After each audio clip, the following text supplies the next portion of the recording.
આજે 5 સાબરકાંઠા લોકસભાના મોડાસા શહેરના બૂથ નંબર 181માં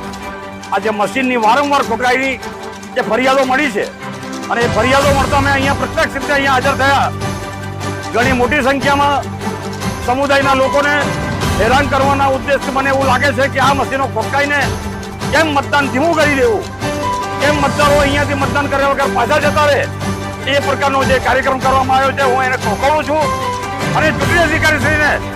હું નમ્ર અપીલ કરું છું કે આવા જે અધિકારીઓ જે હોય કે જે પક્ષપાતી વલણ રચતા હોય એવા અધિકારીઓ તાત્કાલિક આવા બુથોમાંથી દૂર કરવામાં આવે અને જો ટૂંક સમયમાં આ મશીનોને ફરીથી રિવાઇવ કરવા નહીં આવે તો અમારે ના છૂટકે અહીંયા ઉપવાસનો કાર્યક્રમ આપવાની ફરજ પડશે. અહીંયા અમને એવા સમાચાર મળ્યા, મારા પોલિંગ ઓફિસર જે મતદારો અહીંયા મત આપવા આવ્યા હતા, મારા કાર્યકર્તાઓ અહીંયા હતા, એમનું કહેવું એવું હતું કે એક પાર્ટીના અધિકારીઓ વફાદારી નિભાવતા હોય અને એ જ લોકોને અંદર જવા દેવાનો પ્રયાસ આપવામાં આવતો હતો અને અમારા પાર્ટીના કોંગ્રેસ પક્ષના જે કાર્યકરો આગેવાનો અમારા શહેર પ્રમુખ પણ અહીંયા હાજર છે,